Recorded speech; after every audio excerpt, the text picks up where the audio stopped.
Hi అండి అందరికీ. ఈరోజైతే సోమవారం కదా! మేమైతే టెంపుల్‌కైతే వెళ్ళాము.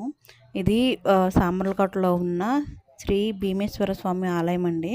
అయితే అక్కడ శివాలయం సోమవారం కదా! శివాలయానికైతే వెళ్ళాము. ఇదైతే కాలభైరవుని గుడి అనమాట. కుక్క చూడండి అక్కడ కూర్చొని చాలా సేపటి నుంచి అక్కడే ఉంది. ఇక్కడ శివలింగం ఉంటుందండి. అక్కడ పక్కన కోనేరులో వాటర్ తీసుకొచ్చి అభిషేకాలు చేస్తారనమాట. లోపలికి వెళ్ళడానికి ఇటు నుంచి లోపలికి వెళ్ళాము. ఇక్కడ నందీశ్వరుడు ఉంటే మోక్షి దాన్ని పట్టుకొని దండం పెట్టుకుంటుందనమాట. నేను వీడియో తీస్తున్నానని ఆపేసింది. ఎలా పరిగెడుతుందో చూడండి.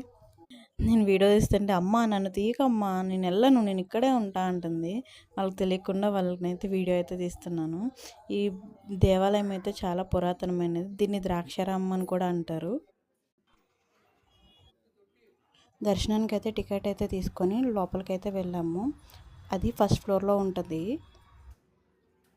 మేమైతే దర్శనం అయితే చేసుకొని ఎదురుగా కూర్చున్నాం అనమాట స్వామిని చూస్తూ. అక్కడే నందీశ్వరుడు ఉంటే దండం పెట్టుకుంటుంది. పక్కన వెనకాల కోనేరు ఉంటుందని చెప్పాను కదా, కోనేరు దగ్గరికి అయితే వెళ్ళాము.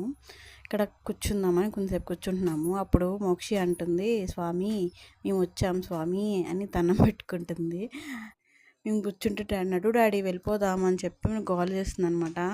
డాడీ అన్నాడు, స్వామికి చెప్పు మనం వెళ్తున్నాం స్వామి, మేము వెళ్ళొచ్చా అని అడుగు అంటే అక్కడ నుంచి దండం పెట్టుకొని అడుగుతుంది అనమాట. స్వామి వెళ్ళొచ్చా స్వామి అంటుంది. బాయ్ స్వామి అని చెప్పి పరిగెడుతూ వచ్చేస్తుంది. సో మీలో ఎవరైనా ఈ గుడికి వెళ్ళి ఉంటే కమెంట్ చేయండి. మీకు ఈ వీడియో నచ్చినట్టయితే లైక్ చేయండి, షేర్ చేయండి, సబ్స్క్రైబ్ చేయండి.